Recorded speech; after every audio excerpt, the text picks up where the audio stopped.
Hello, friends, and welcome back to the Bikes or Death podcast. My name is Patrick, and I am your host.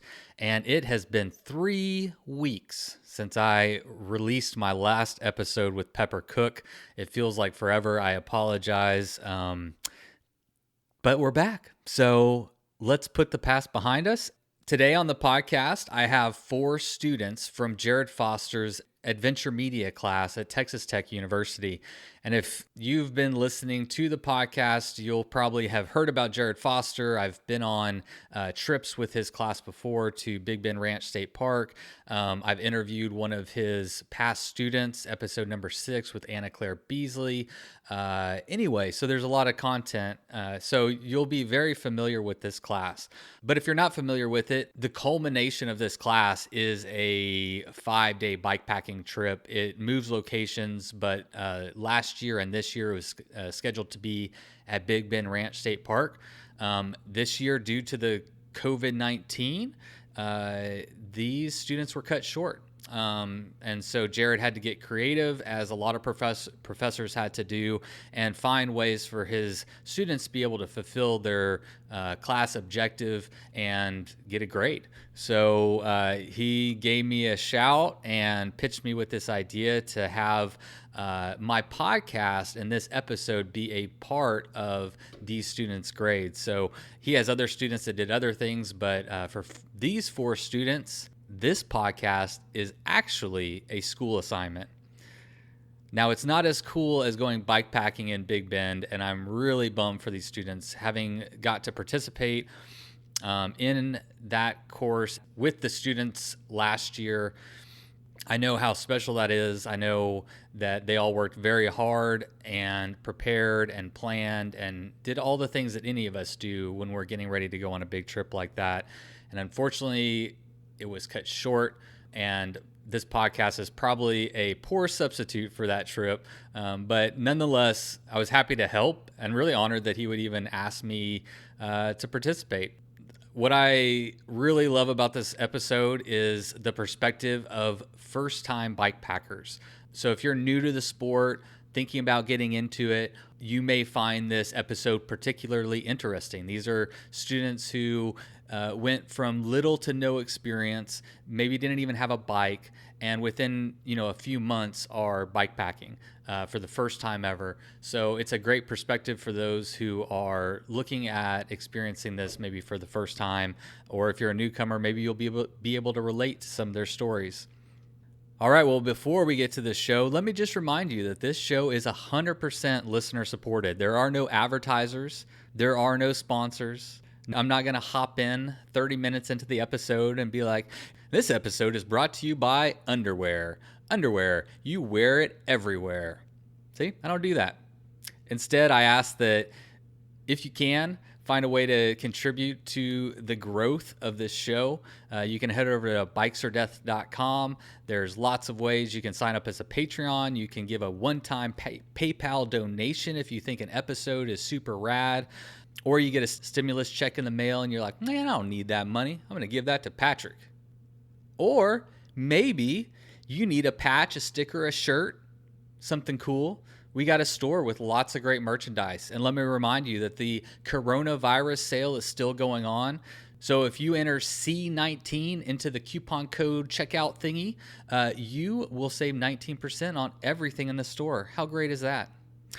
And lastly, don't forget, please head over to iTunes, leave a rating and or a review. It's very helpful in introducing the show to other people who are seeking out this kind of content.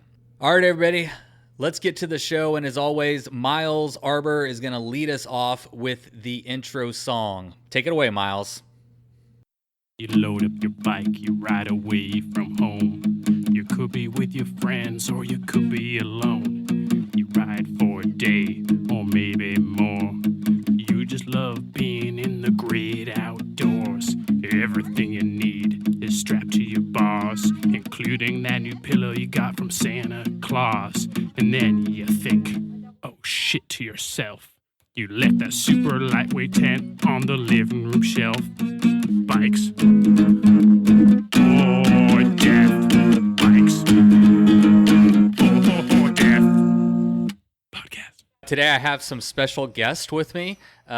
Joining me on Zoom are Jared Foster's, well, at least 4 of Jared Foster's adventure media students. And if you've been following along the podcast, you know that I've become good friends with Jared and we've done some trips together. And with COVID-19 hitting right in the middle of the semester, his adventure media students weren't able to go out and do the entirety of the course. So he asked me to jump in and help him grade the students. So welcome to class. This is really fun for me since I never went to college. I feel woefully unprepared for this, but Taylor is one of the students. Will you give us a rundown of what the class is for anybody who hasn't heard of it yet? And also just kind of like take us through what y'all have experienced in the class up till now. Yeah, for sure. So Adventure Media is a course in the College of Media and Communication at Tech. Basically, it's a mountain biking class that combines media production. Anyone can apply, people with no mountain biking experience. Last year, a girl did it that had never ridden a bike before. So it's open to everyone, but basically we spend a semester training to go on a week-long bikepacking trip to Big Bend Ranch State Park and create video and photography content to have that be graded at the end of the semester. So this semester began with bike trips here in Lubbock every 2 weeks as a class. And then we moved on to a little bit harder at Southland. That was about 30 miles, whereas we were only riding about 16 to 20 before. And then we eventually did an overnighter, Caprock Canyon. And throughout all of these, we were producing media, learning how to produce media, photographs, taking video of each other.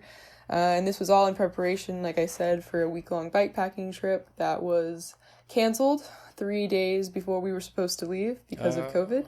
Oh. So that is where we're at right now. And now, instead of producing that content, this group is going to be making this podcast. Nice. As our final product for this class. Cool. Well, I'm very excited and honored to be a part. How heartbreaking was it for you when 3 days before the trip, you'd worked all semester to go on the trip and you had it pulled out from underneath you? It was really sad. My bike was completely packed, like week worth of snacks, food, water prepared, and all of it. So to go, I went into Dr. Foster's office the morning of, actually, and so he told me face to face that it was canceled, and it was really sad. It felt like this whole semester leading up to this awesome trip, and so to have it, end so quickly, along with really the rest of this semester, has just been kind of crushing. Yeah, I really can't imagine, and I'm kind of bummed y'all didn't get to go, but again, I'm happy to step in and chat with you guys and have a little bit of fun at least and talk about some bike packing. Just by way of intros, why don't we have everybody go around, and just for people listening, we have 4 students, and so, a lot of times my podcasts are very conversational, but we've decided that we're going to try not to talk over each other and stuff, so it'll be a little bit more question and answer. But just starting off, if we could all just go around and introduce yourself, tell us a little bit about your background, and specifically with cycling and with camping. Kolby, why don't you start us off and we'll go down the row. I'm Kolby Donnell. I'm a CMI and communications major at Texas Tech. My experience with biking and camping, I had a lot of camping experience growing up because I lived on a ranch and worked cattle overnight a lot. So camping was a lot, but biking, mountain biking in specific, I'd only done it once before, and I ended up breaking my leg, went off the side of a small cliff. Wow. How long ago did you have that experience? About 1.5 years ago. Oh, okay. So I was pretty fresh.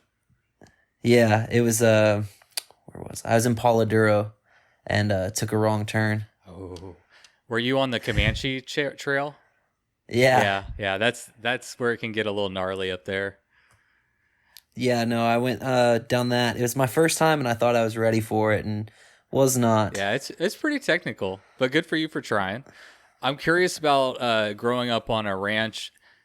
I mean, that's very Texas and very country western. Like, are you herding cattle and you have to sleep out there?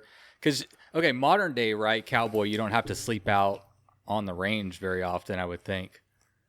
Not too much. What would happen is our free range cattle would get lost in like the thicker brush, and so my uncle would have to send us out after them. And if we couldn't find them in the daylight, we'd have to camp out on bedrolls. I like it. I love that, man.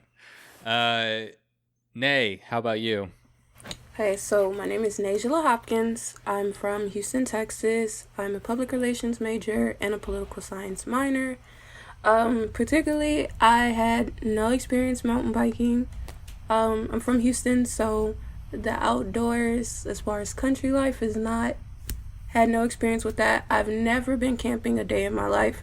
So taking this class was kind of like a way for me to get out of my comfort zone and also get a media production experience. But unfortunately, getting out of my comfort zone, I ended up getting hurt the first class. So yeah, that's what happened. Yikes. Well, what did happen the first class? So a lot happened. Particularly the first time I crashed, I was trying to avoid a tree trunk, and I hit the tree trunk and like went over the bike, and then fell face forward. Then the second time, I think I was going down some type of climb, and my seat was really high, and I wasn't used to that. So trying to get on the bike and being on that climb, I kept falling off. So then I fell in a pile of sticks. Another time I was trying to climb up one because I didn't want to ride it, and I ended up rolling over my ankle, fell a couple more times, and but the only thing is I didn't know I was hurt until I got home. So I went the full, I think it was like 18.2 miles we did. So I did the full 18 miles without even noticing I was hurt. Wow. Do you have background in like other sports, other athletics growing up? I did dance growing up, and I did a little bit of like track in like elementary school, but that was it. Like my main athleticism was dance, so that was really it. Wow. Yeah, so this is big stretch outside your comfort zone. Very cool. Well, not that you got hurt, but cool that you tried it, something so far. I mean, this is like out there for most people, but you know, yeah, it's just crazy. All right, Taylor, how about you? Yeah, so I'm Taylor. I'm a senior public relations major, and I would say that my past experience with camping, at least, is what I would call haphazard, mostly just me and my friends or me and my family kind of planning last minute, going out camping, not really preparing the best, which is what I'm used to and pretty much how my experiences in this class have been as well. But not really any experience mountain biking at all, so that was all new for me. Yeah. What about just cycling in general? I would say that, I mean, biking was in the wheelhouse for sure. Just as a kid, I did like a couple triathlons when I was younger, so biking was a little bit of a thing, but not intensely. When you were younger, I mean, you're not that old right now. How old were you when you were doing tris? Oh, I did them when I was like they were like child triathlons. That's I was so like cool. 8, I think. Did your parents get you into that?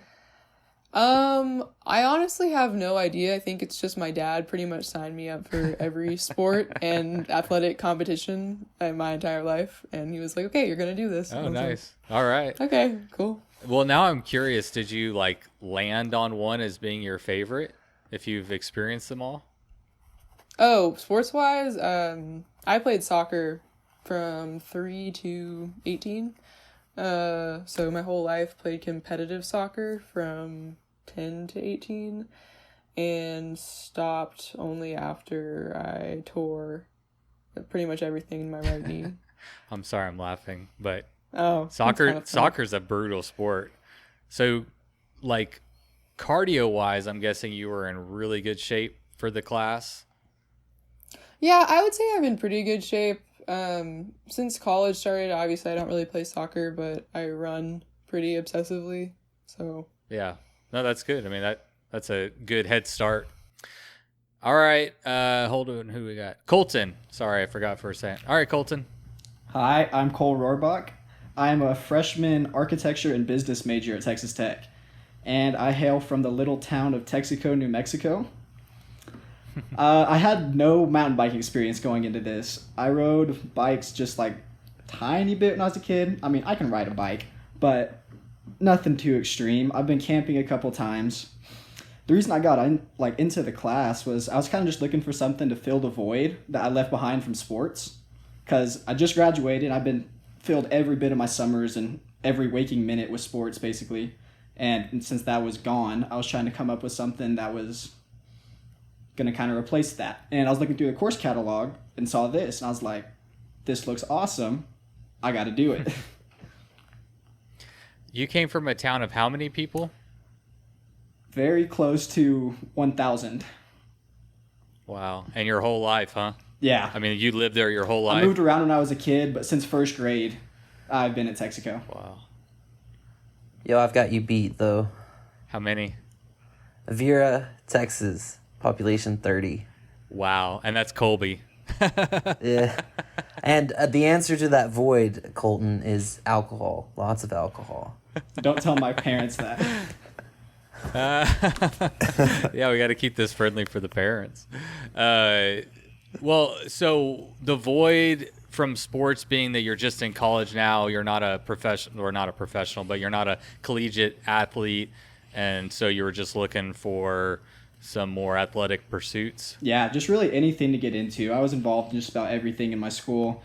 And then I contemplated going on and playing some college sports, but in the end, because of a couple of different decisions, I just decided to stick with academics and just start living the rest of my life.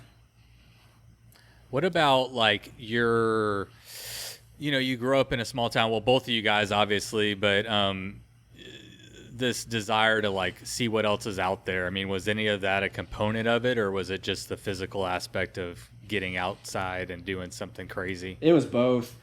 I've traveled a little bit honestly, mostly with athletics. I got to travel a little bit, but still, I'm from a town of 1,000 people with no landscape. I was ready to go see some new stuff, and I definitely got to with this opportunity. Awesome. Cool. Well, we'll talk some more about it. Thanks, guys, for all being here.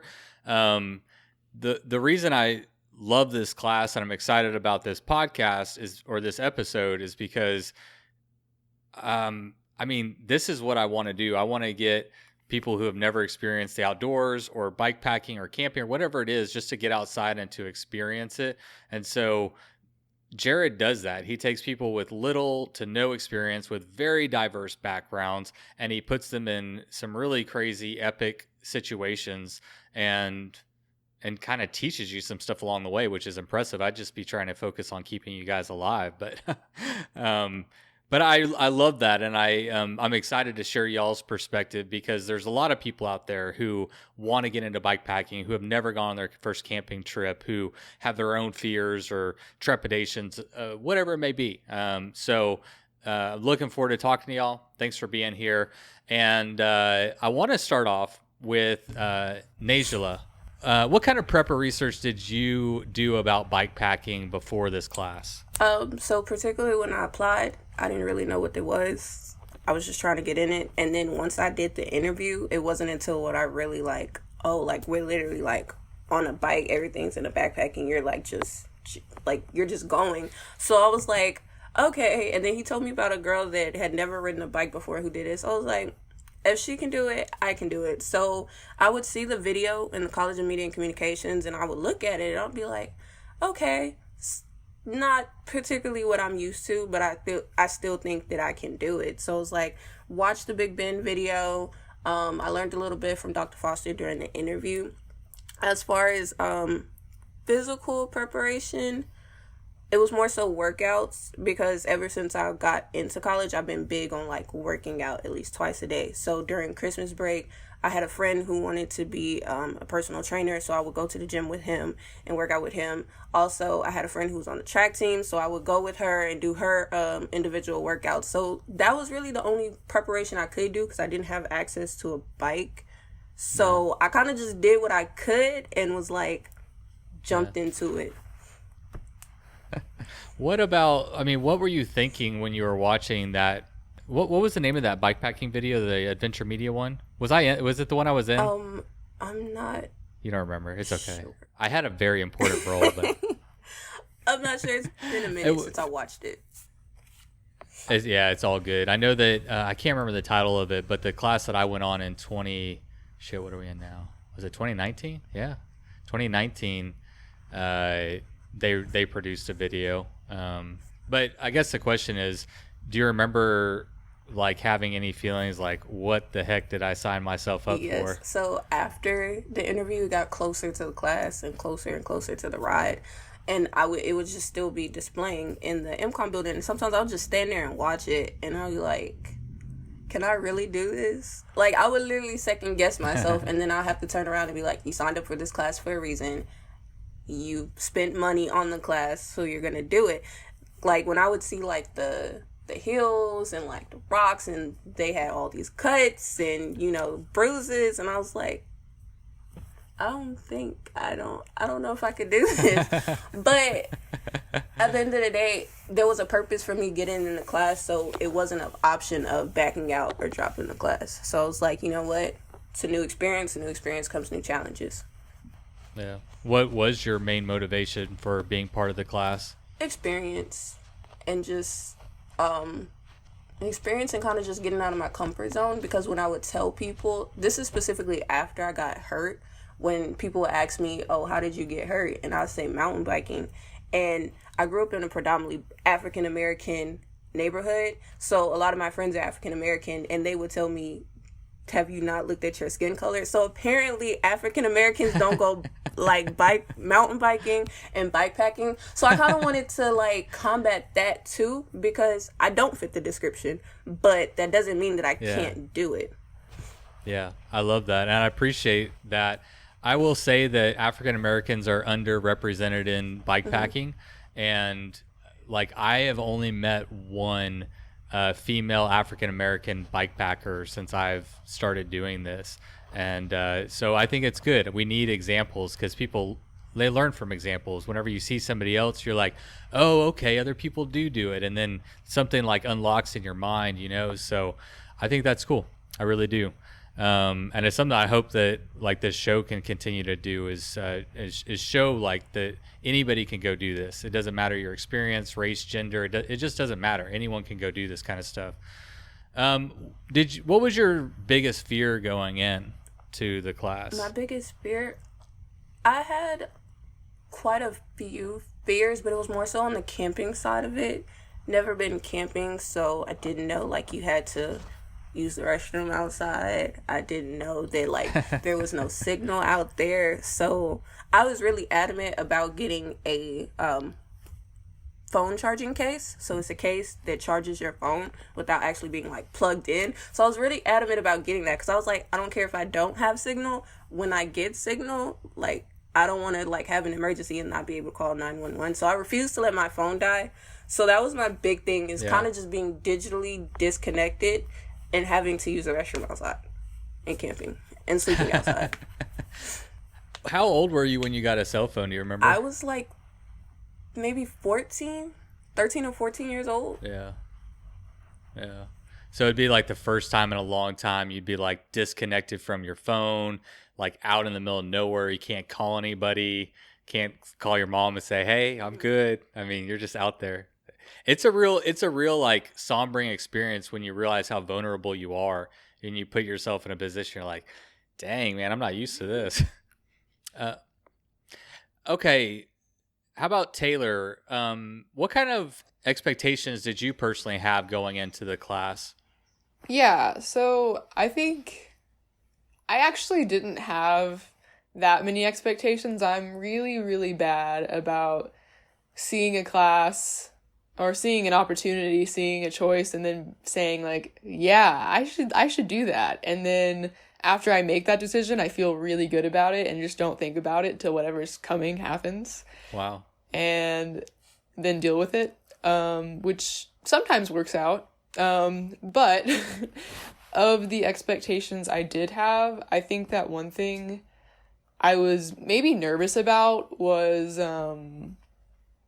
I guess, the gender ratio in the class. I was in a weightlifting class this semester and surrounded by male students, and treated I mean, I don't know how else to say it, but treated like a stereotypical girl, I guess. Being taught how to lift weights, being taught how to do things I've done since I was in middle school. You were getting mansplained a lot. Yeah, a lot. And so I was kind of nervous, you know. I was like, oh, this is like a really athletic, like this is a class for like people who, like, I was just afraid it was going to be a really male dominated class where I just wasn't going to maybe enjoy myself that much. But I was really surprised in two ways. One, this class is full of super strong women. Like, there are so many super strong girls in this class that are so inspiring. And two, the guys in this class, completely different from my weight training class. But so cool, so supportive, such a place to feel equal and powerful and strong. So my expectations were definitely incorrect.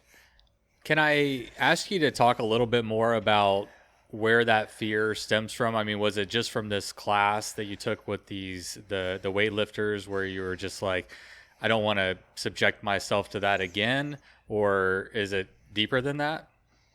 I would say, I mean, when you're a female athlete, that's just kind of your life. Like I said, since like middle school, you know, I've been in sports my whole life, like did triathlons, played pretty much everything that you can play. But, you know, you're in high school and you're doing the same workouts as the male athletes, and when you talk about being an athlete, it doesn't come off the same. You don't get treated the same. It's a very different experience. And so going into, especially, you know, kind of an isolated athletic experience, I'm not, you know, in high school, you have a team, you're on the soccer team, you have all these girls with you. It's a little bit different than going into a class where it's just you. So, yeah, I think you would like bikepacking for the fact that we have some examples. Actually, we have a lot of examples of women who are just complete badasses.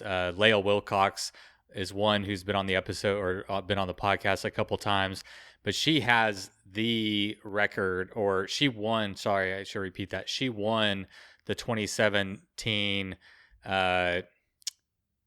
Trans Am. Sorry, I thought it's all the way across America. So it's like 17 days all the way across America, fully self-supported. You're carrying all your stuff. Same thing y'all were doing. But she beat the all the guys. She beat all the women. She beat everyone.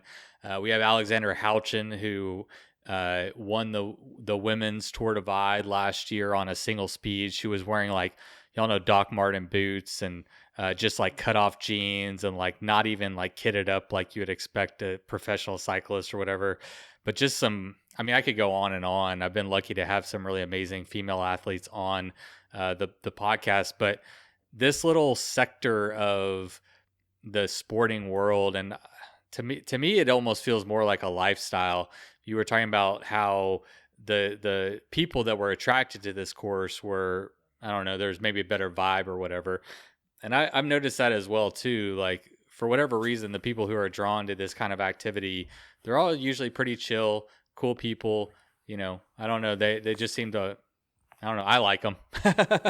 And I'm one of them, so I guess I should like them. Hey, how about you, Kolby? What did you have any fears going into this course?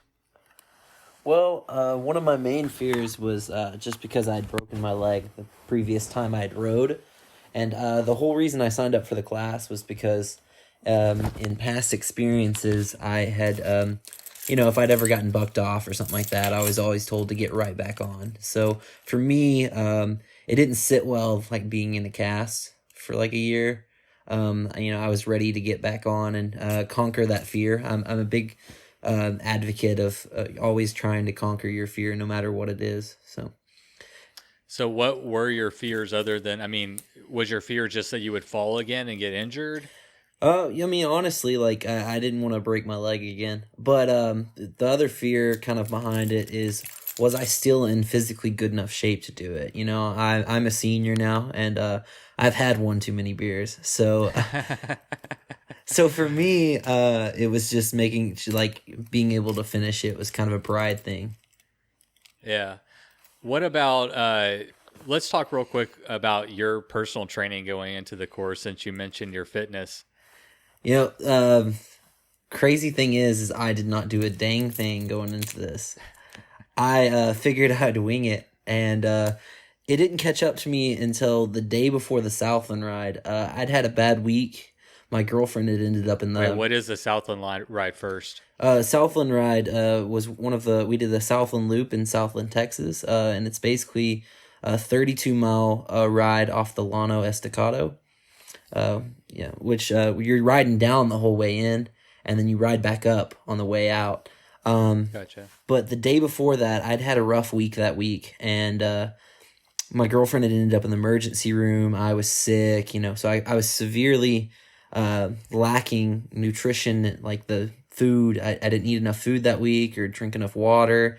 And so we go on like a little warm-up ride the day before, and about 5 miles in, I had to cancel. Like, I had to like back out. And I was like, man, am I in this bad of shape?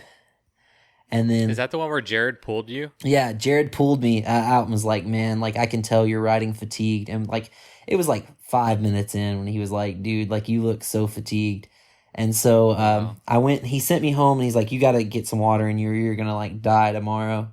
So I get some water in me, and thankfully the next day I was able to, do the ride with no problems. But we were about 17 miles into that ride, and there was this guy that was with CBS with us, and he was recording some of us and we were giving the interviews, and he got to me, and I thought we were almost done when we went to interview, and he goes, so we're about halfway in, and we've done the downhill section. How do you feel about the upcoming uphill? And I was like, there's an uphill? And that's when I was like, maybe I should have trained a little harder. So how did it go? It didn't go too bad. The last big hill, I remember that walk. It's a little walk. I like that. Yeah. I remember that walk. I remember that walk. There's a little walk of shame at the end of that one. So how much time between that Southland Loop trip and going on y'all's first overnighter, which was over at Caprock Canyon? I think 2 weeks in between. So did you do any additional training? Yeah. Or just more beers? I mixed in a few runs in between beers. Ah, okay. Yeah. Okay. I with my curls. With your curls, yeah. Good. Well, that's a good segue into y'all's first overnighter, the Caprock Canyon trip. Kolby, do you want to give us like just a rundown of what that trip is? Absolutely. You start in South Plains, Texas, and you're riding on recovered railroad beds the first part of the leg of the trip. And so like it's really cool because you get to see like how nature's come back up through this area that was once like torn down by settlers and stuff, and then just seeing how it's been preserved.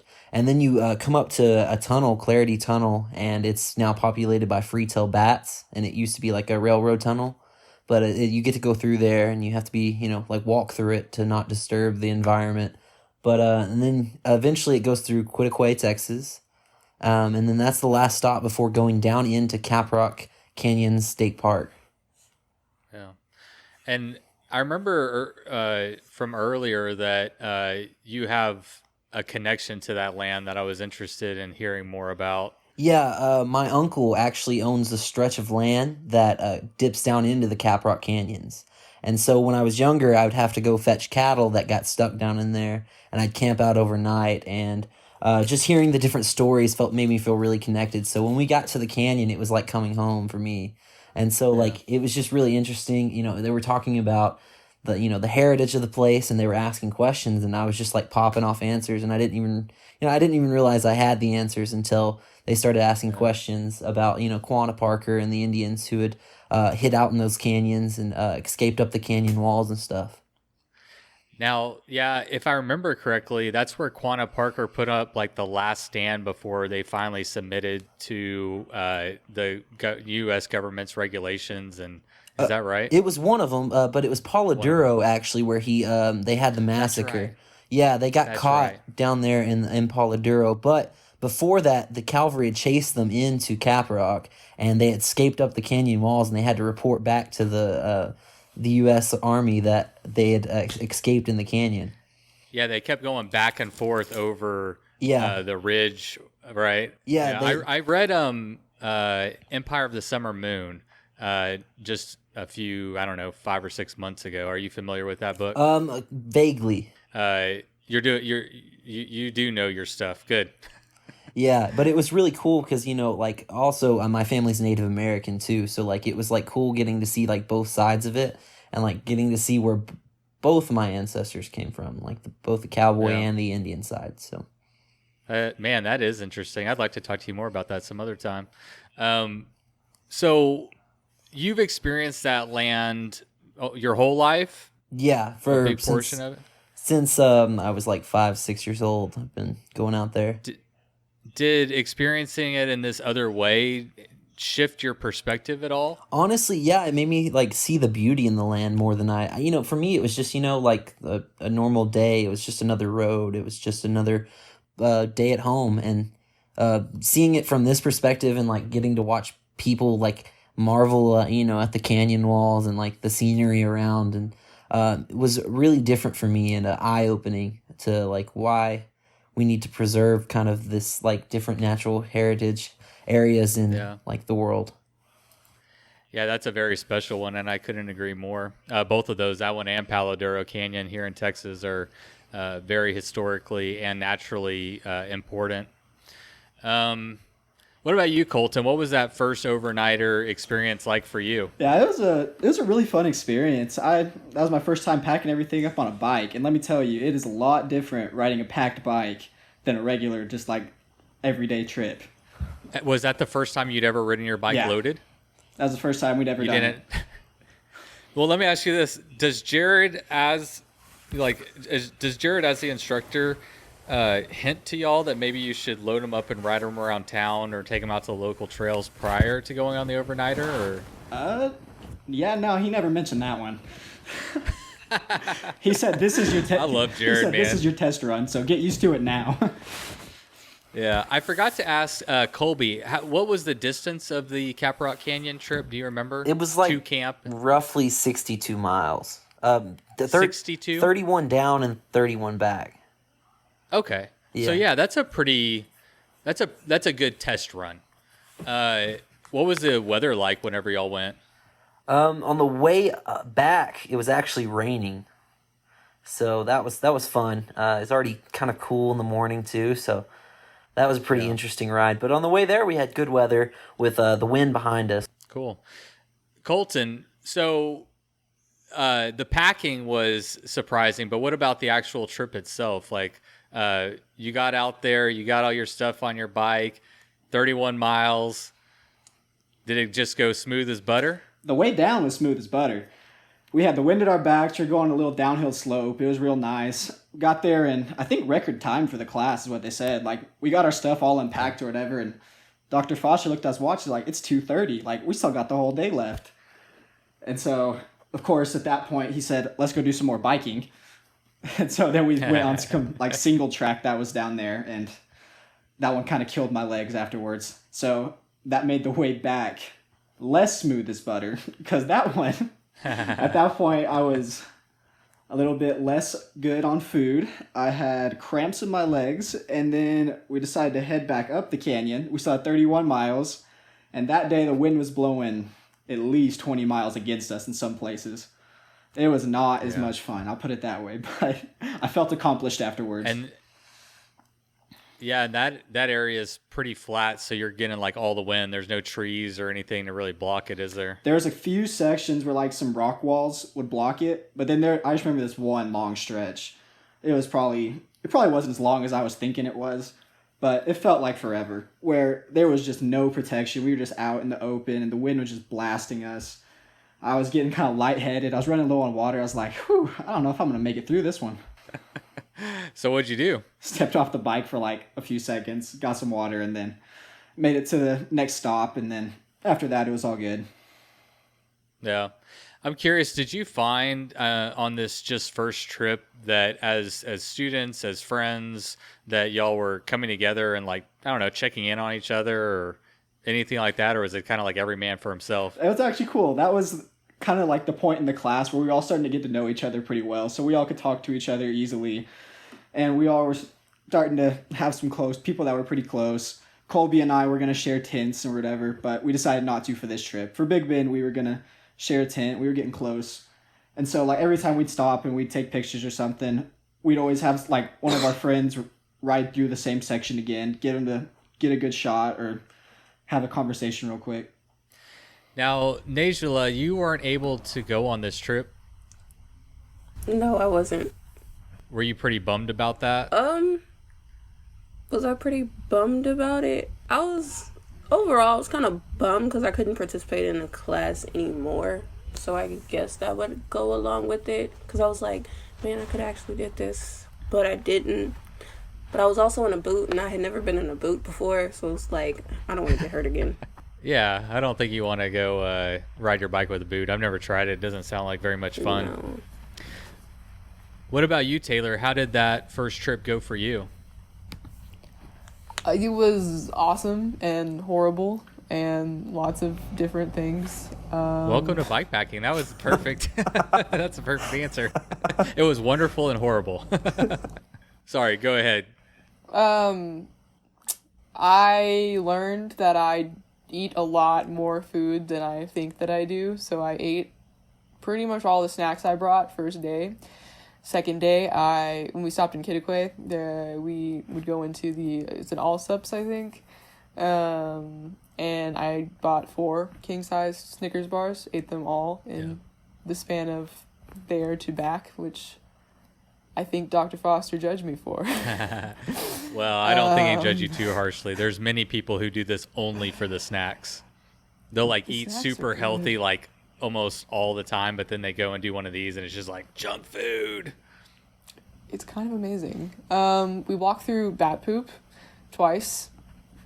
That was an interesting experience. It came out of my shoes with 3 rounds of bleach, but like it came out. I was really impressed with that. My sleeping pad popped immediately. Oh. And were you so cowboy camp, or should I say, were you cowgirl camping, or did you have a tent? I was cowgirl camping. So yeah, go ahead. How was it to sleep your first night, Caprock Canyon, on the ground? So, I mean, I wasn't expecting a lot out of my sleeping pad. I got it on Amazon, and it was probably like $12. And so I was like, if this gets me through tonight, I'll be happy with it. It popped, but other than that, it was fine. I like forget, I guess. I wake up a lot in the middle of the night, and I'm like, I have a lot of dreams, and so I kept having these like crazy dreams and waking up, and I was outside on the ground, and it was just kind of scary. Sometimes I would hear like coyotes howling, and I was just like, oh, okay, this is fun, good times. Yeah, it puts things in perspective. Were y'all able to see the stars that night? Yeah, I think that we had a pretty good view of the night sky, if I'm remembering correctly. Yeah. That's one, I've been there where you're just like looking up, the stars are going crazy, and that coyotes are howling, and you're just like, man, I am out here right now. Taylor, how did you react when you found out there was no restrooms in bikepacking? So I didn't think about this until we were halfway through the class. I won one of the scholarships that Anna Claire Beasley does for this class. And You won the scholarship? Wait, yes. What? Oh, awesome. And so Anna Claire came over to my apartment, and she was showing me stuff, and we were just talking, and she was like, oh yeah, so like, have you planned for how you're going to go to the bathroom? And I was like, what? And that had to be explained to me. And how'd you feel about that? You know, it's not like I think it's horrible.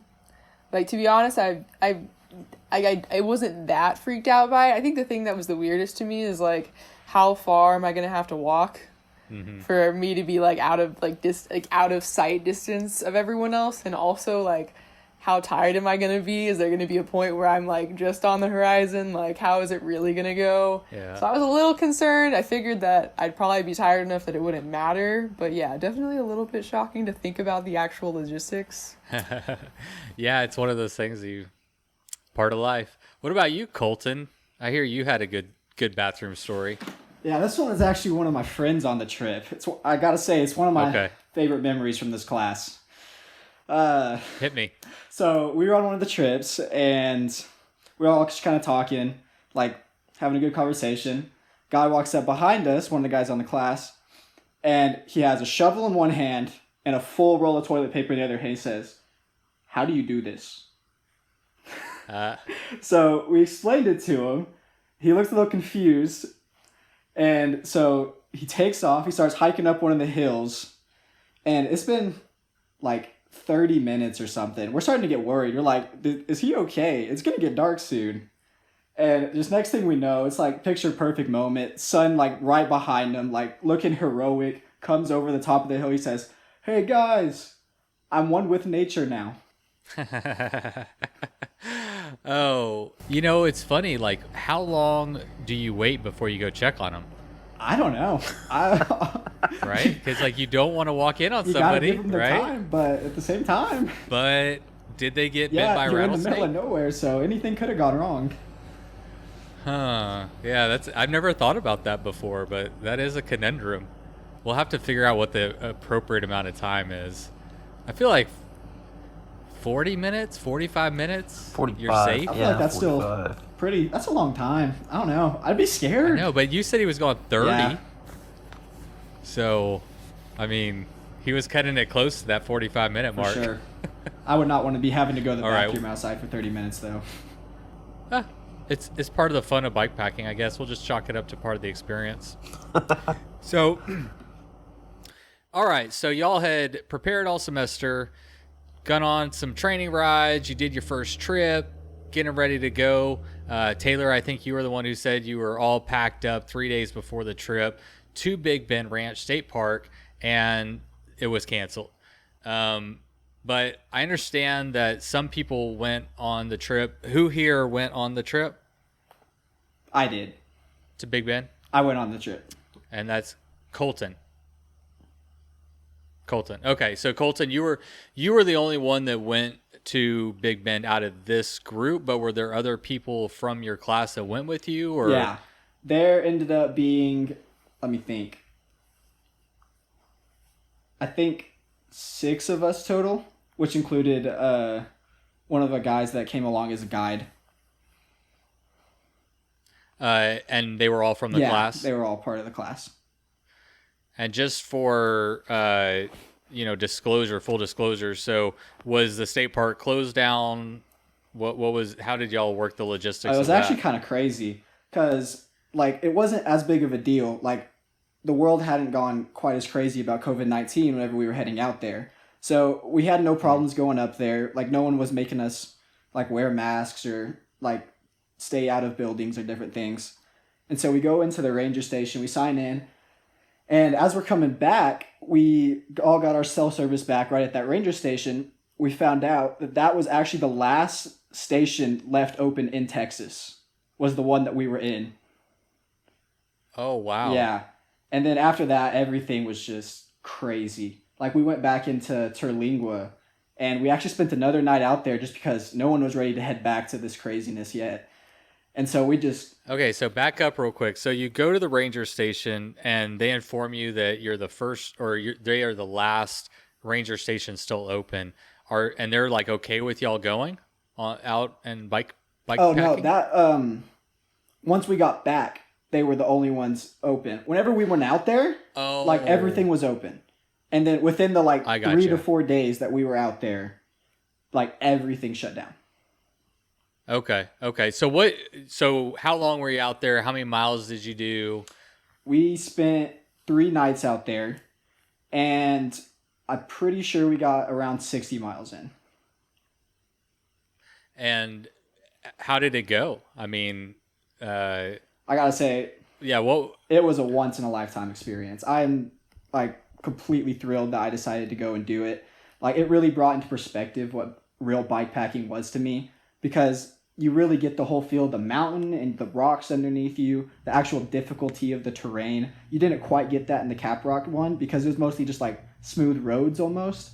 But then whenever you're out there in like a day's like away from medical assistance, like, and you're out there on your own, like, you really get a feel for how real everything is at that moment.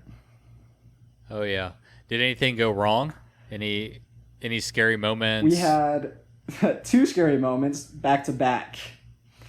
So we'd gone through all the way, and we were spending our last night. We'd stopped for camp. We'd already set up camp and everything, but we still had most of the day left because one of the guys with us was working on his grad project.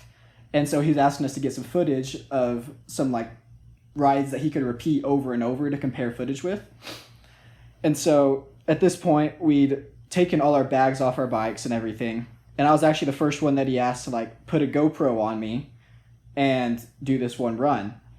And so we took all the bags off, they put the GoPro on, and he said, go. Like, and I've been waiting to hear that the whole time. Like, I was so pumped to just take off and like go for it. But I guess I didn't realize how steep on the way down this hill that we had just come up actually was. So I was hauling. I was going about as hard as I could push. And I got to the bottom of this hill, and there's this massive, like, riverbed kind of thing. And it had a big incline right at the bottom. And I hit that thing, and I actually caught I would probably go with 2 seconds of air. Like, I was in the air for a lot longer than I was comfortable with. Crash landed into a bush, and I actually ended up dislocating one of my thumbs. But yeah. Really? So I rode out the rest of...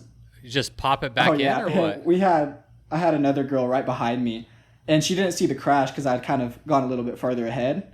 But she like pulled up after she saw that I'd wrecked, and she's like, "Are you okay?" I was like holding everything. I was like, "Yeah, I'm good." I was like, "Wait, hold up. You know what? You're gonna want to turn around for this." And so she turned around. I just shoved my thumb back into place. Have you done that before? I've done it with my shoulder. I've never done it with my thumb. Huh. Yeah. Well, it's either that or call somebody. Yeah, I mean, it was fine. It wasn't going to be a big deal. It still honestly hurts a little bit every once in a while, but... So what was the other experience? Like 2 runs later, somebody did something similar, and he slid, like he flew over the handlebars and he slid across the ground and cut his hand up on some rocks. And his hand was pretty messed up. Like, if I can get you some pictures or some video we took of it, like it was dripping blood everywhere. Was this day 1 of the trip? It was What the day last was night this? that we were going to spend. Oh, it was the last Yeah. night. I'm surprised to hear that. You would think like by the end of the trip, you'd be like, oh, I think I know what happened. The end of the trip, you were feeling confident it had gone well. No one had wrecked or anything. And so you're like, man, I got this. I'm just going to bomb these hills. Was it just an overconfidence It was thing? that, and the fact, for me, I think it was the lightness of the bike. After riding so many miles with loaded down, like I wasn't used to just being able to go that fast. Yeah. Bikes, I mean, it probably doesn't need to be said, but they handle way different with weight on them. And some of them handle better with weight because they kind of keep your traction. You're not bouncing all around, you know? So what was your biggest takeaway from that Big Bend experience, the trip that you took? So I think my biggest takeaway from particularly that trip was just, one, just hang on and let your bike go downhill, first of all. I found out you're not supposed to like maneuver it in and out. Once it's going downhill, it's going downhill. So that's the technical thing. And then I just kind of learned to stop and appreciate things. I mean, we were on a trip, and we no longer were on the same schedule that Dr. Foster had us on, so we kind of could do things at our pace or whatever, however we wanted to do it. And so we got to stop at some like old ruins where I don't remember what period they were from, but some ancient civilizations left like handprints and stuff. We got to just sit, eat lunch, and take it all in. Yeah. There's some really neat spots like that.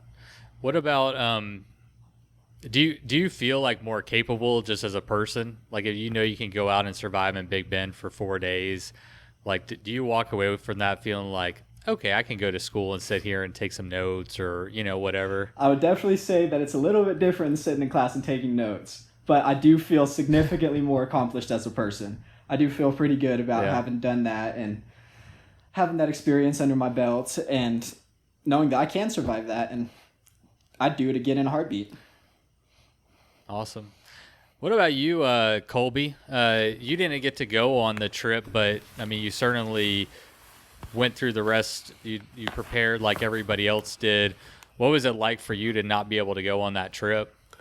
Honestly, I'm bad about checking my email, so I didn't know till like the day of that it was canceled, and I'm pretty sure I cried. To be honest, I was really ready and looking forward to that, and I got the messages about potentially going without Dr. Foster and them, and I couldn't because my girlfriend's mom's wedding was going on, and so she was like, as soon as she heard it was canceled, she's like, "This is so great," and I was like, "You should have told her." I was like, "Yeah, it's very great," but so I had to miss that, but it was pretty disappointing. But I got to have fun with her and her family, so there's positives to both sides. Sure. Is there a part of you that wants to recreate your own kind of trip and I mean, you got to go on the Caprock Canyon, but do you have any aspirations to go out there and put something else together? Absolutely. I've actually been trying to buy my own bike. I was renting for the class, and so now I'm looking into get my own bike. And when I do, I'm gonna probably hit up Colton, and we'll go for something. Sweet. Where do you think y'all will go? Do you got any ideas or? Well, the way he's been talking about Big Bend, it makes me want to try it out. So yeah, gonna have to. It's good. I mean, Colton's been, he can tell you all the other classes that have been, but it's serious. So take a spot tracker, guys. Be safe. For sure. We'll probably talk someone else in the class into going with us if we do it. Yeah. You might be able to talk me into going. I'm always down to go out there. I mean, if you want to come down here and drink a few beers on the trail with me. I drink whiskey, but we can make it work. We can still hang. I do too, coincidentally. Whiskey is like, or bourbon is for bike packing, right? Because you can't carry a bunch of beers. Yeah. It's compact. It gets to the point. It gets you there without a lot of space being taken up. It's all about spacing. Yeah, man. You got to be conscious of what you're bringing on your bike whenever you go on these trips. You got to carry it for however many miles or days or whatever. So you got to be smart, man. Plus, it's just more classy. I mean, a good bourbon. For sure. Yeah. I've often been referred to as classy. That's usually how people refer to me. It's the beard, man. I'm telling you. Yeah, baby. All right. Well, I mean, I hope that y'all both get to. Anybody else is hoping to recreate a similar trip like that or something different? Yeah. So I would say maybe not recreating that exact trip, but I think the possibilities have kind of been opened up. Like, even just doing the overnighter kind of was like, oh, I could just go do this. Yeah. I could figure out where I want to go, and like, I literally, like, my fiance bought a mountain bike, and we've been like riding at May Simmons, and like now I'm like, oh, like after this is over, like, where are we gonna go? Like, what are we gonna do? What's the next place? Like, we're gonna go like mountain biking, and like, it's really cool to have that like option, I guess. This whole new world of like things you can do. So did the bike packing aspect of this class teach you anything about yourself that you didn't know or grow in some way? Yeah, this is probably, I guess, kind of a weird way to say I grew in a class that's so physically demanding, but one of the coolest parts for me was the relationships. I'm what I like to call a shy extrovert, so I've had like the same group of friends since I was a kid, mostly from soccer. And I love talking to people, love being around people. I work with children every day, or I used to at least. And usually I'm surrounded by people, always talking, always going, but I'm not really great at making new friends or making new relationships, or at least I thought I wasn't. Yeah. So I guess one of the things this class taught me is, like, I can go do that. And also, you kind of just have to put yourself out there. You gotta say yes, and you gotta go if you really want to make new relationships and create new experiences. Yeah. I could see that being, I mean, with the soccer team, like you were saying, you're used to, from the age of 3 to 18, 15 years of always being on a team, of having those people. I played soccer from 4 to 17, I think, so similar.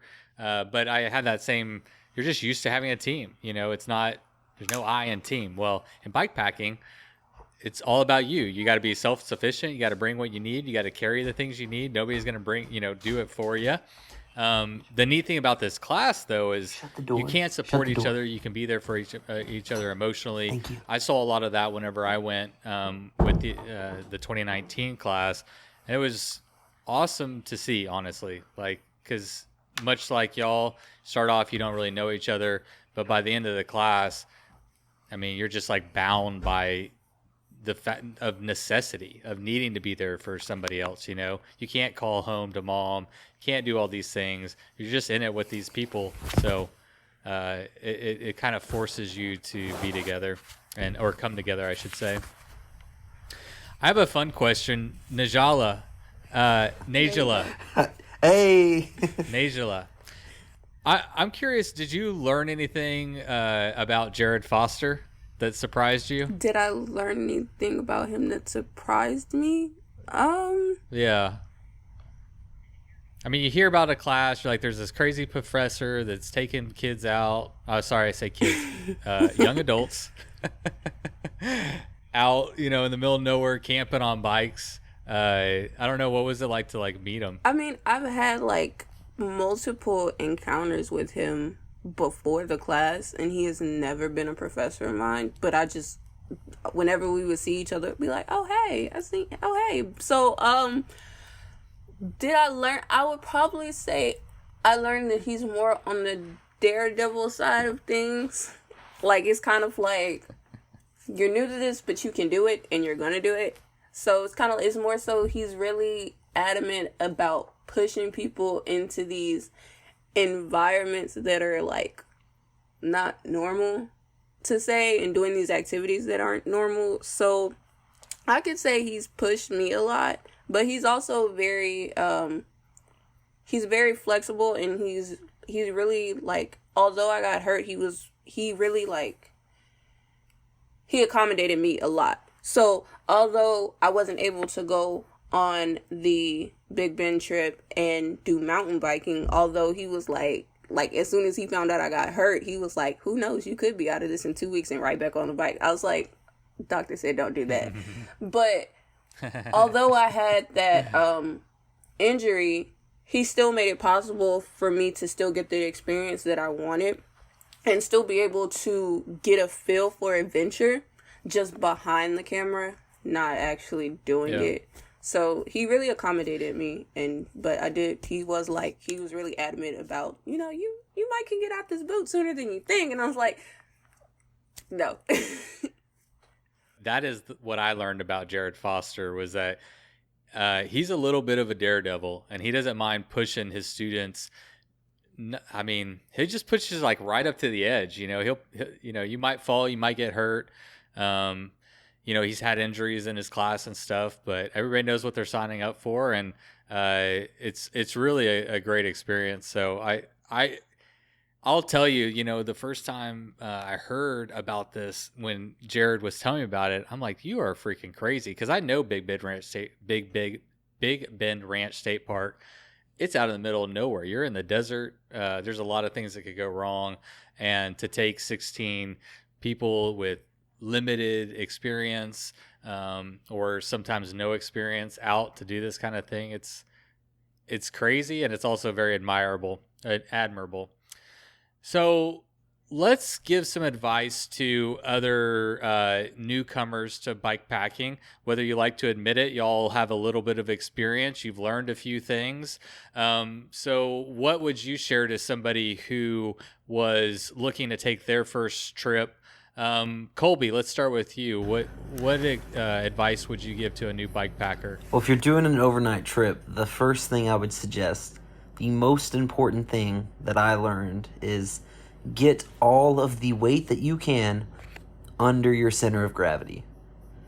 It makes it so much easier. I had most of my water on my back for the Caprock trip, and it was difficult riding. Not the best situation. And I also I completely cowboyed it on the way on that trip, because I did a bedroll sack, which is what you use in the winter or the summer, which is a super, super light cloth. that you can just roll out, and that's all I slept in. And so I would suggest bring some padding to sleep with. Bring So some. Taylor didn't have padding on accident. You didn't have padding on purpose, but you regret it. Well, like, I was kind of using it as, because I had camped out with limited supplies in that country before, so I was kind of using it as a gauge for Big Bend on the time of year. And so I was like, well, I mean, this is just one night. Might as well, if I'm going to suffer, might as well have it for one night. And because I didn't have all the equipment I needed, so I could get my parents to send up my equipment that I needed for the trip, depending on how much I needed. So learn how to pack your weight you want all your heavy stuff low, basically, for handling. Yeah. You want it off your back so your back doesn't hurt. Your back is putting pressure on your bum, which is what's sitting on the saddle. So there's a lot of reasons why just having it off your back somewhere lower makes a lot of sense. Yeah, which I got most of it under. I'd put my water in my bag, and that was like the heaviest thing I had. And so water is it was the heaviest. sloshing around on the turns, and I was just like, oh. Yeah. I can imagine. I've never been bike packing with 5 pounds of water on my back, but I've done like mountain biking, and yeah, it definitely has its own equilibrium. Colton, what would you what was the question? I forgot. Yeah. What advice would you give to other would be or could be might be bike packers? I would just like to say, don't let the fear of starting get in the way of you trying it. Like, at the beginning, it was rough, but as long as you keep going, it gets a lot easier, and it just turns into a blast, and you will not regret your decision to start getting into the sport. There's of course going to be some falls, but you get back up and you do it again, and you're going to love it. I love it. How many of y'all that I'm talking to right now, how many of y'all are going to continue cycling and or bike packing? Raise your hand.